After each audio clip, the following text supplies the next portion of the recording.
સ્વામિનારાયણ હરે. સંધ્યા આરતી પછી એ શોભારામ શ્રીહરિ પાસે આવીને સન્મુખ આવીને બેઠો. એક નારિયેલ મૂક્યો મહારાજના ચરણમાં અને વીંટી અર્પણ કરી. મહારાજનો ગુણ કેમ આવ્યો એને? વેદની બે વાતો, હિંસા કરવાનું પણ કહે છે ને અહિંસા પણ કહે છે. સાચું શું? તો મહારાજ એકે વાતનો વિરોધ કર્યા વગર અહિંસાનું પ્રતિપાદન કર્યું. ખોટી છે વસ્તુ નહીં બતાવીને. વેદમાં દોષ દેખાય છે છતાંય વેદને નિર્દોષ બતાવીને મહારાજ વાત કરીને બેનભાઈ. એટલે શોભારામને એમ થયું કે છે ભગવાન, નહીં તો આવી વાત કરતો ના આવડે. એટલે બુદ્ધિશાળી ખરો ને, ભણેલો. ગાડું ઘણી દીધી હતી મહારાજને, પણ હવે વિચારમાં પડી ગયો કે છે ભગવાન, કે નહીતર વેદની વાત નિર્દોષપણે કહેવી બીજા કોઈનું કામ નથી.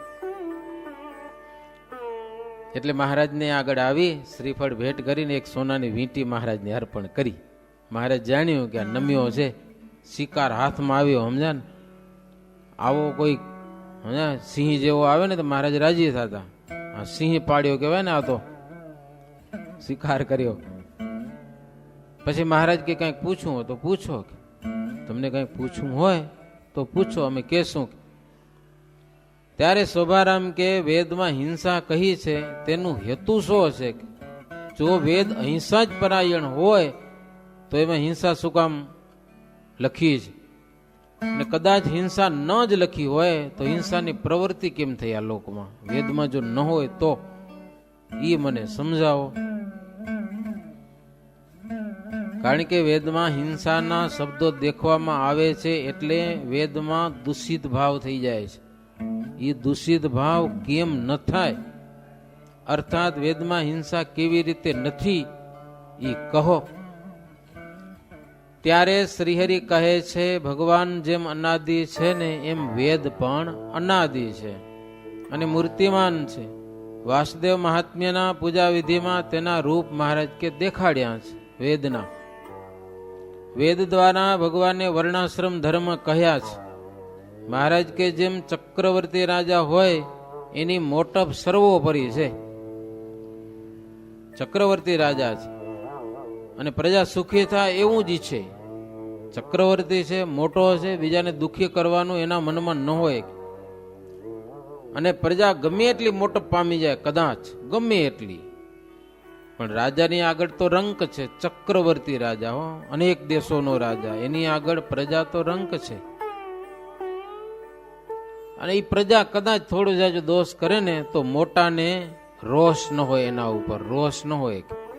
એ સામાન્ય પબ્લિકના દોષ રાજા જુએ નહીં, એની ગણતરીમાં ન હોય. બ્રહ્માંડમાં શુભ અને અશુભ જે ક્રિયાઓ છે એ બધી એકથી ન થાય મહારાજ કે એના કારણ અનેક જાતના હોય છે. વેદના યથાર્થ મર્મને ક્ષુદ્ર લોકો છે ને એ સમજી પણ શકતા નથી કે વેદ શું કહેવા માગે. વાત હોય એક અને ઊંધી વાત સ્વીકારી લે છે. મહારાજ કે દેવતા કરતા દૈત્યો 10 ગણા છે અને સોના કરતા રૂપું ઘણું હોય, અને રૂપા કરતા તાંબુ હેલું કહેવાય. તાંબા કરતા પિત્તળ અધિક હોય, પિત્તળથી જસત અધિક હોય, જસતથી લોખંડ તો અપાર હોય. એમ મહારાજ કે સોનાને ઠેકાણે દેવ છે અને રૂપાને ઠેકાણે મનુષ્ય છે. તેમાં પણ શાસ્ત્રના નિયમ પ્રમાણે વર્તે એને ઉત્તમ મનુષ્ય કહેવાય. રૂપામાં પણ શુદ્ધ રૂપું આવે છે, એ કાળું ન થાય. રૂપામાં પણ હા, એ નિયમ પાડવા વાળા એ ચોખ્ખા રૂપા જેવા કહેવાય. ચોખ્ખી ચાંદી, ચોખ્ખી ચાંદી આપણે આવતી ને કચ્છમાં, કચ્છના કોરી હજી કિંમત કરે હો જબરજસ્ત. ચોખ્ખી ચાંદીના 5 છે, એમાં કે ભેળસેળ ના હાલે એમ. એવા કચ્છના રાજા હતા કે મારા નાણામાં ભેળસેળ ની ચોખ્ખી ચાંદી. આજે પણ ચમકે ક્યાં હોય તો. એમ મહારાજ કે રૂપામાં પણ શુદ્ધ ચાંદી ઓછી હોય. એમ બધા માણસોમાં શાસ્ત્રના નિયમ ધર્મ પાડવાવાળા ઓછા હોય, બધા લાગત ન હોય. લોઢા જેવા તો ઢગલા હોય માણસોમાં હોય ને દેવતામાં હોય. મહારાજ કે આમ તો દેવતા હોના જેવા કહેવાય, પણ એમાં લોઢા જેવા પડ્યા હોય. દેવતામાં હોય કોઈક ભંગાણ, એવું કઈ નથી. પરાક્રમ ભલે અધિક હોય મહારાજ કે, પણ માંસ મદિરાનું ભક્ષણ કરે એ એમાં મોટો દોષ હોય. તાકાત ઘણી હોય પણ આ ઠેકાણા ના હોય નિયમના.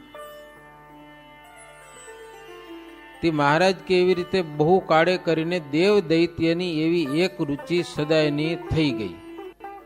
બાકી બંને કશ્યપના જ પુત્રો છે. જો દેવ દૈત્ય હિંસા કરે છે ને દેવતાઓ થોડાક નિયમો પાડે ભગવાનના કહેવાય છે, બે એક જ બાપના દીકરા છે મહારાજ ગયો, છતાંય કાળે કરીને ઓલા ઊંધે રસ્તે ચડી ગયા. એક બાપના બે દીકરા હોય તો એક હારો હોય ને એક ઊંધો હોય ન હોય. એક મંગળા આરતી પહોંચી આવતો હોય ને એક 9 વાગે હોતો વેચણમાં છે, આપણા અંજારમાં હોય. મહારાજ કે બ્રહ્માના મનથી મરીચી થયા, મરીચીના કશ્યપ થયા, અને કશ્યપ બ્રહ્માના અંગુષ્ઠામાંથી દક્ષ પ્રજાપતિ થયા. તેની દિતિ અને અદિતિ 2 કન્યાઓ કશ્યપને પરણાવી. તેમાં દિતિ મોટી, એના દૈત્ય થયા, અને અદિતિના દેવ થયા. શરૂમાં તો આ બધા જોરદાર હતા, મરેલાને જીવતા કરે એવા દેવો ને દૈત્યોમાં સામર્થ્ય હતા. પેલા મહારાજ બેમાં હતા, મળદા બેઠા કરે એવા હતા. વેદના મંત્રોનું એવું સામર્થ્ય પણ હતું. પછી મહારાજ કે જેમ જેમ સમય જતો ગયો અને કળિયુગ આવતો ગયો એમ મંત્રનું સામર્થ્ય ઘટતું ગયું. એકનો એક મંત્ર છે, પણ જપવા વાળામાં જેટલો ફેરફાર થતો જાય ને મંત્રમાં શક્તિ ઘટતી જાય. દેવ એકના એક બેઠા હોય, એકના એક દેવ, પણ એના પૂજારી જેવા શુદ્ધ થઈને સેવા કરે ને ચમત્કાર હોય દેવમાં, પણ જો પૂજારીમાં કાંઈ પવિત્રપણું ન હોય તો એ દેવમાં દૈવત ઘટી જાય છે. મહારાજ કે દેવ જેવો થઈને પવિત્ર થઈને સેવા કરે ને તો દેવ એની સેવા સ્વીકારે અને એ દેવમાં એવું દૈવત રહે. તો જેમ જપવાવાળા એમ મંત્ર કામ કરે, નિયમ તો પાડવા પડે બધાને. તો મહારાજ કે શરૂમાં હતી સામર્થ્ય, એવું દેવતામાં ન રહ્યું અને મનુષ્યમાં પણ એવું સામર્થ્ય ન રહ્યું. હવે જો આપણે મશીન વસાવવા પડે, પેલા તો મોટા મોટા પથ્થર કેમ ચડાવી દેતા, તેથી ક્રેન હતા નહીં હતા. આપણે આશ્ચર્ય લાગે, વડતાલનું મંદિર, એના શિખર કેવડું મોટું મંદિર છે. એ 15 મહિનામાં મંદિર તૈયાર કર્યું. વિચાર કરો તમે કેમ કર્યું હશે. તેથી સાધન સામગ્રી શું, કોતર કામ તો સમજીએ આપણે હાલો, પણ પથ્થર ચડાવવા આવડા વજનદાર પથ્થર, આપણે તો 50 કિલોનો પથ્થર હોય તો ઉંકાટા નીકળે હો. ઓલું લ્યો ફોકલેન્ડ કે છે ઈ જોઈ કેટલી તાકાત હતી માણસો. મને સાંભળે 35 વર્ષ પહેલા આવડી મોટી પડદી ખંભામાંથી ઉપાડી ગયા તો 2 માળ 3 માળ આવડી લાંબી પડદી હો. એમાં તાકાત વાળા હોય બધા ન ઉપાડીએ કે ભલે. હવે તો કોઈ ન ઉપાડીએ કે લ્યો પગઠિયે ચડી જાય, પડી દઉં ખંભામાંથી રાખીને. 50 કિલાની ગુણ નથી ઉપડતી. હવે એમાંથી વજન ઘટાડવા મળ્યા 25 કિલા 30 કિલા એવું આવી ગયા બાચકા બધા. ઘટતું જાય કે નહીં. 100 કિલાની ગુણ હું ઉપાડતો નાનો હતો ત્યારે, સાધો આવ્યો ને 100 કિલાની ગુણ ઉપાડીને પગઠિયે ચડી જતા લ્યો. હવે ન ઉપડે સમજા ને. એમ સમય જતા જતા બધી વસ્તુ ઘટે છે. મહારાજ કે 4 યુગ છે, સતયુગ, દ્વાપર, ત્રેતા અને કળી. એમાં પ્રથમ સતયુગમાં 1,00,000 વર્ષનું આયુષ માણસમાં હતું. 1,00,000 વર્ષ માણસ પૂરો જીવતો, અને સંકલ્પથી પ્રજા ઉત્પન્ન થતી. દીકરો જોઈએ તો મળી જાય, બસ કાંઈ નહીં બીજું. અને ત્રેતાયુગમાં 10,000 વર્ષની આવરદા, અને સ્ત્રીનો સ્પર્શ કરે ત્યારે પુત્રની ઉત્પત્તિ થાય. દ્વાપર યુગમાં 1000 વર્ષની આવરદા, અને સ્ત્રી સંગ કરે ત્યારે એને પુત્ર મળે. અને કળિયુગમાં 100 વર્ષની આયુષ રહી. મીંડું ભગવાન ઉડાડતા ગયા લો, એક મીંડું હાલી ગયું. બ્રહ્માના 50 વર્ષ પછી પહેલા દિવસના 28 કળિયુગ ગયા છે મહારાજ કે અત્યાર સુધી. બ્રહ્માનો પહેલો દિવસ 50 વર્ષ પછીનો પહેલો દિવસ. 50 વર્ષ પૂર્ણ થઈ ગયા બ્રહ્માને. 51 વર્ષ બેઠું, એમાં પેલો દિવસ, અને એમાં 28 કળિયુગ હાલ્યા ગયા છે. 28. શ્રીજી મહારાજ હાકેમને કે શોભારામને, વેદની વાત તો બહુ કઠણ છે. દૈત્યનું રાજ્ય થાય ત્યારે તેઓ હિંસામય યજ્ઞ કરતા રહે છે. આ લોકમાં પણ રાજ્ય જેના હાથમાં આવી જાય પછી તો એના ગુરુ પણ એવા હોય, ગુરુ બળવાન બનાવવા માટે હિંસામય રુચિ કરાવે, પાછા કે તાકાત આવે, માંસનું ભક્ષણ કરો. એમાં પણ દૈવી જીવ હોય એ હિંસા નથી કરતા. આસુરી આવા જે માણસો એના હાથમાં રાજ્ય આવે ત્યારે તો ગમે તેમ કરે, ગમે તેવી હિંસા કરે, એને કોણ રોકે? પશુ में हस्ती रहाए जेते, पशु के राजा रहाए ते ते, हिंसा कबहु न करत रहाई, तृण निरसे गुजरान कराई.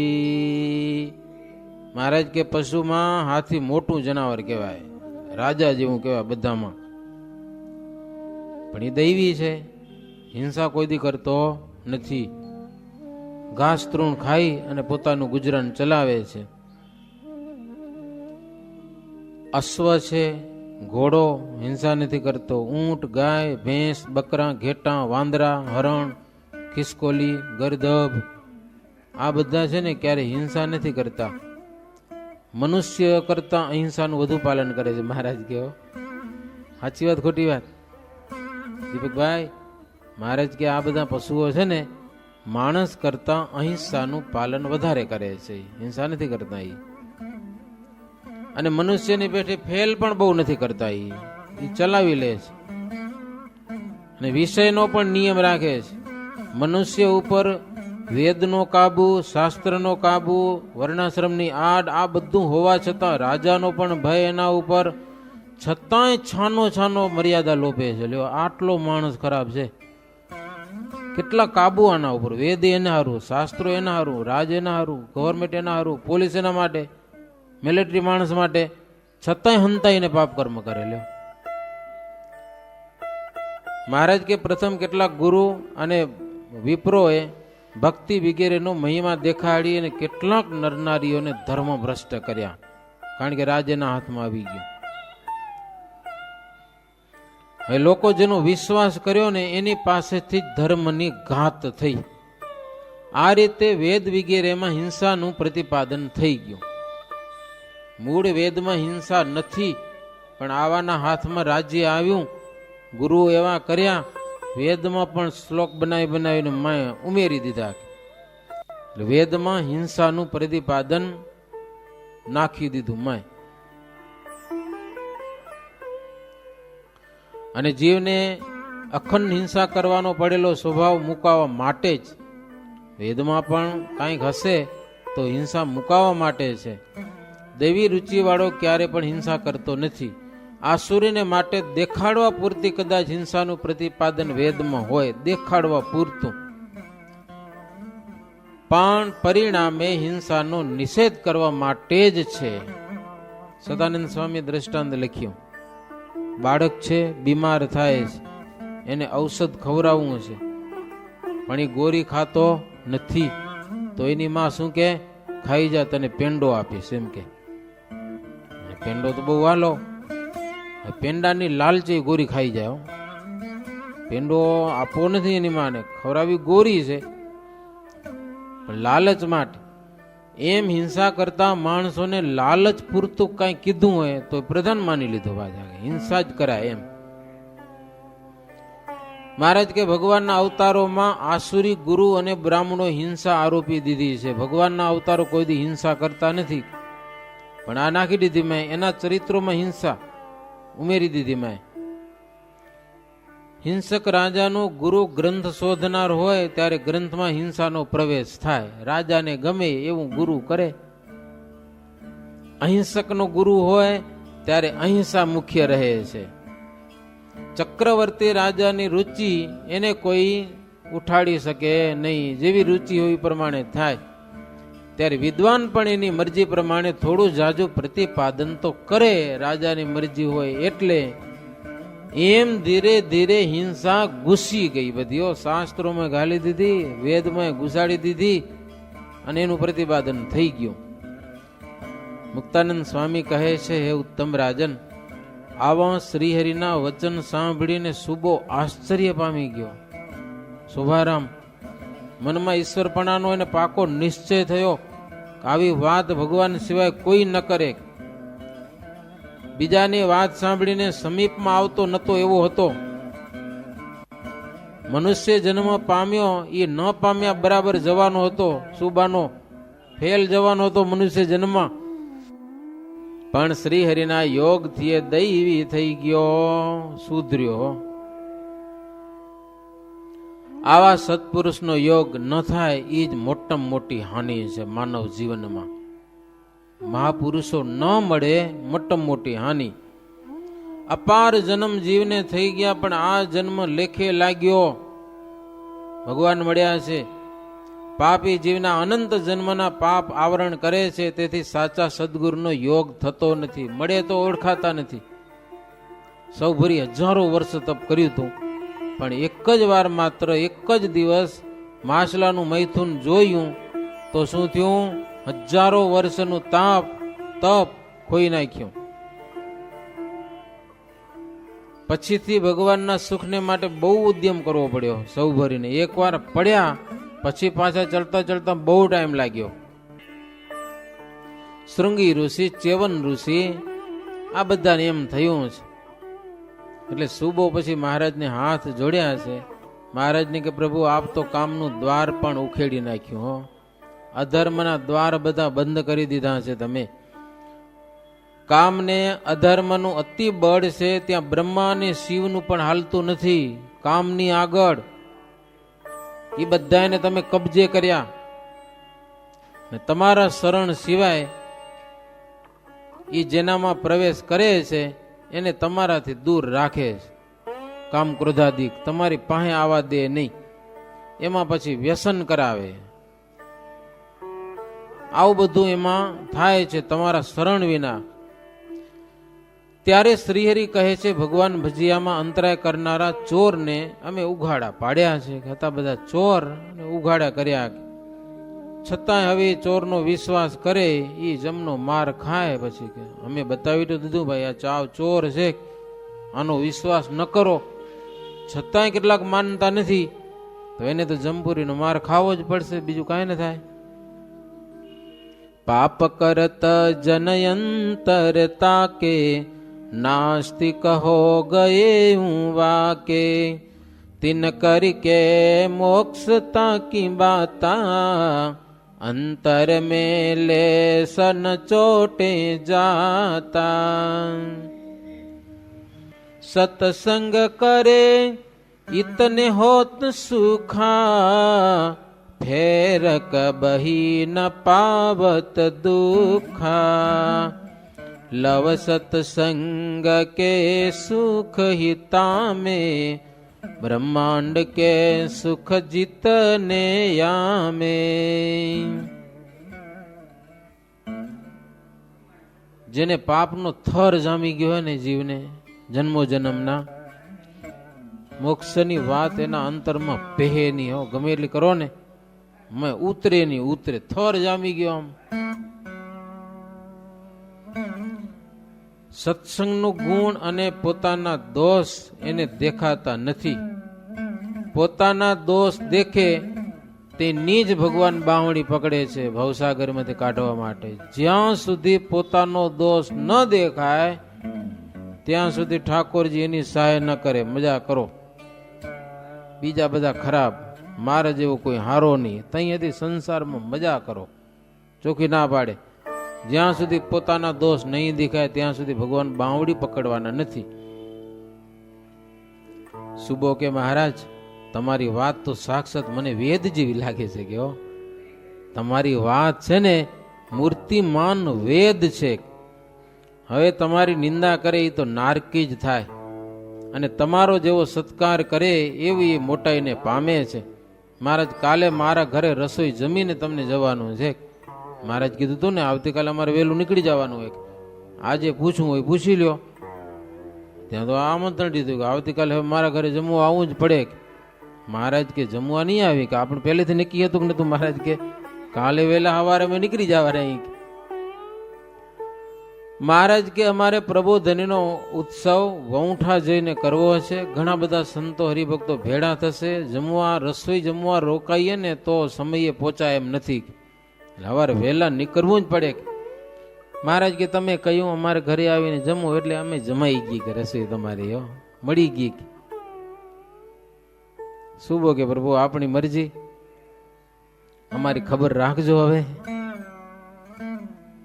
પછી રજા માગી અને સુબોપુરમાં આવ્યો છે. સવાર થયું એટલે શ્રીહરિ ત્યાંથી ચાલ્યા છે.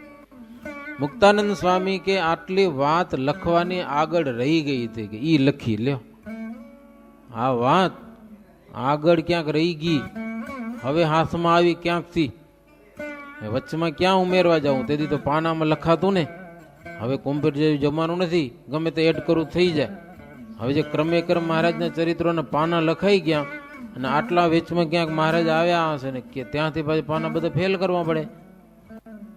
પહેલેથી સ્વામી કીધું ક્રમ હાથમાં આવે કે ના આવે, ક્રમે અનુક્રમે કે અનુક્રમ વગર મહારાજના ચરિત્રો લખું છું. આદરાનંદ સ્વામી કે તમે પ્રેમથી સાંભળો, બસ ક્રમ આવે કે ના આવે. સ્વામી કે આટલી વાત રહી ગઈ હતી એ લખી મને સંતોષ થયો કે વાત ઉમેરવી હતી. મહારાજ વડનગર વિસનગર આવ્યા એની ત્યાંની વાત લખી નાખી.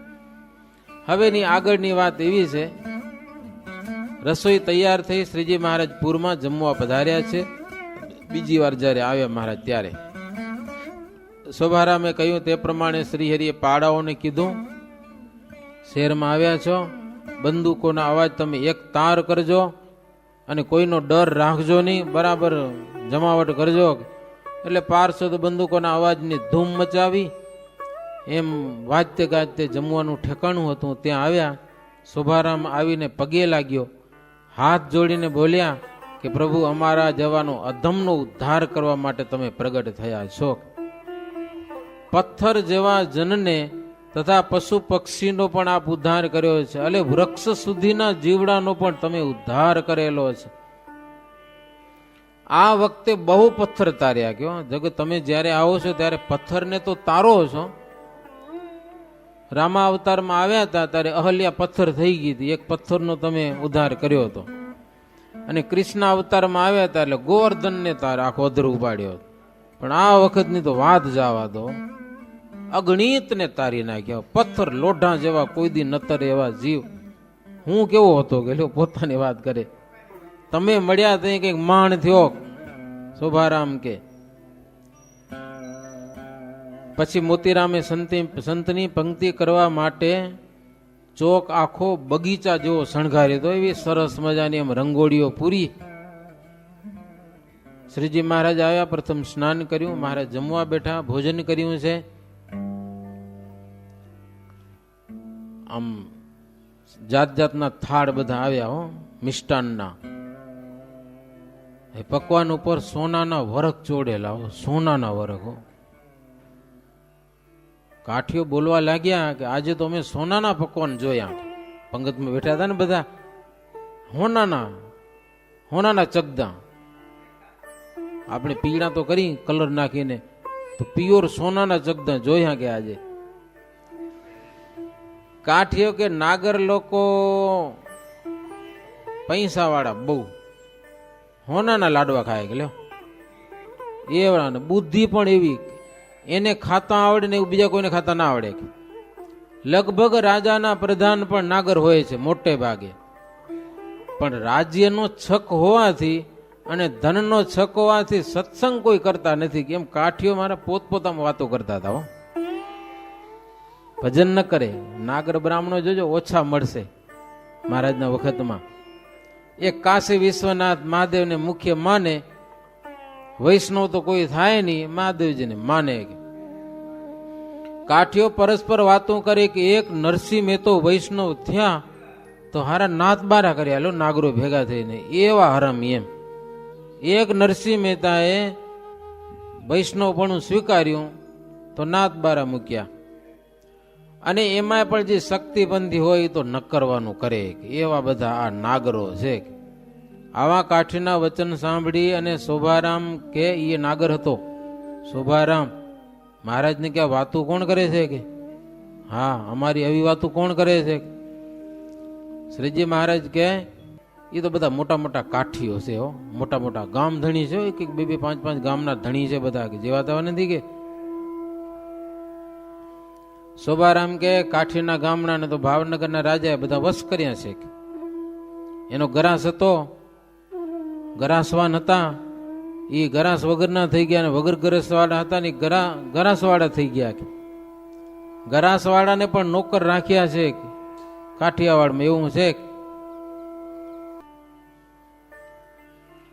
પણ નાગરની કેવી કળા એ શોભારામ કે ગમે એવાને વશ રાખ્યા છે, ભલે દીવાન થઈને રે પણ રાજા ઈ કે એમ કરે. હા, ઈ નાગરમાં બુદ્ધિ છે કે આવી.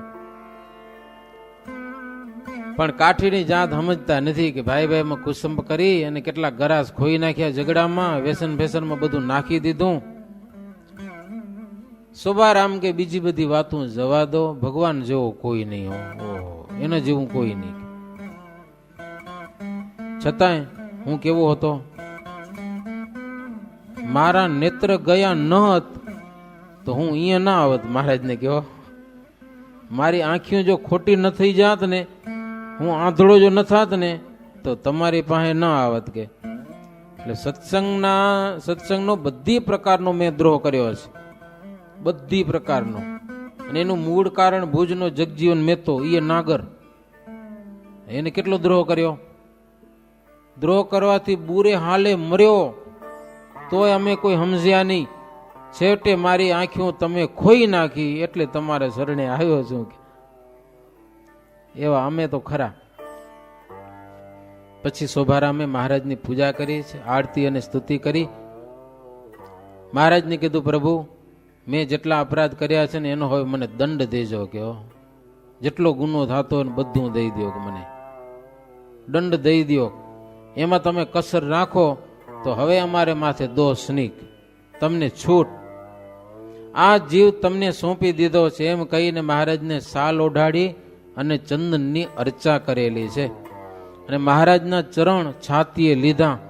શ્રીજી મહારાજ એની બુદ્ધિ દેખીને પ્રસન્ન થયા. નાગર બુદ્ધિશાળી બહુ. ઊભા થઈ અને મહારાજ બાથમાં ઘાલીને મળ્યા અને બધો એનો ખેદ ટાળ્યો શોભારામનો. પછી મહારાજ સંતોને બધાને જમાડ્યા છે. સંતો જમતા હતા ને એની રીત જોઈને નગરના કેટલાક નરનારીજનો શ્રીહરિના આશ્રિત થયેલા છે. સંત અને અસંત એની ઓળખાણ થયેલી છે લોકોને. લોકો પરસ્પર બોલતા કે નારી ધનમાં જ્યાં સુધી રુચિ હોય ત્યાં સુધી ત્યાગી થયા તોય શું કામનું ગલ્યો. નારી અને ધન આ બે વસ્તુમાં રુચિ હોય એ ત્યાગી સેના. કે પણ સ્વામિનારાયણ ભગવાનના પ્રતાપથી આ બધા સંતો સંતની રીતે વર્તે છે, માટે બધા અનાદિ મુક્ત છે. ખપ વિના આવું વર્તાય નહીં. ધનનો જો ખપ છે, ધનનો લોભ છે, તો કેવું ને કેવું નથી કરતા લોકો. કઠણમાં કઠણ કરે છે, ગમે એટલું અઘરું પડે પણ એવું કામ કરે છે પૈસાને માટે. કેવા ને કેવા હેરાન થાય છે, કેવા ને કેવા રિક્સ કરે છે, મરવા સુધીના પ્રયાસ થાય છે દ્રવ્યને માટે. એમ શ્રીહરિની બધી વાતો અલૌકિક છે. ધામમાં પોતે દિવ્ય મૂર્તિપણે બિરાજમાન છે. એવા ને એવા ભગવાન આ પૃથ્વી ઉપર બિરાજે છે. એને જે અસત્ય કહેનારા છે એ બધા નરકના અધિકારીઓ થાય છે. એવા ભગવાનનો આશ્રય કરે એનો બેડો પાર થઈ જાય છે. મુક્તાનંદ સ્વામી કે ઉત્તમ રાજન, આવી રીતે તો શ્રીજી મહારાજ ગામો ગામ ફરી અને પથ્થર જેવા લોઢા જેવા જીવ જેનો કોઈ દી ઉદ્ધાર ન થાય, આખી જિંદગી સત્સંગના દ્રોહ કર્યા હોય એવાને પણ એવા શરણે લઈ અને પાકા મહારાજ સિવાય બીજું કાંઈ બોલે નહીં એવા બની ગયા. લ્યો આ ભગવાનનું લક્ષણ. નહીં આખી જિંદગી છોડે, ગમે એવા અધમ એને પણ પોતાને શરણે લઈ અને હરિભજન કરતા કરી દે. એને મનમાં એમ થાય કે માણ હવે થયા. પેલા પશુ કરતા પણ ઉતરતા હતા, પશુ કરતા ફેલ, હવે કંઈક માણસની લાઈનમાં આવ્યા છીએ. એટલે મહારાજના ચરિત્રો, મહારાજની વાતો, મહારાજનો ઉપદેશ એ માનવને માનવતા બનાવવાના પ્રયાસ કરે છે. સંતને સંતપણું આપે, ભક્તને ભક્તપણું આપે અને માનવને માનવપણું પ્રભુના ચરિત્રો આપે છે. એટલે આપણે તો ભગવાનના ભગત છીએ, એટલે ભગવાનના ભગત દ્રઢ થઈ અને મહારાજની ભક્તિ સમજણથી કરી ભવ પાર કરીએ. એવી રીતે 59મો તરંગ થયો સહજાનંદ સ્વામી મહારાજની.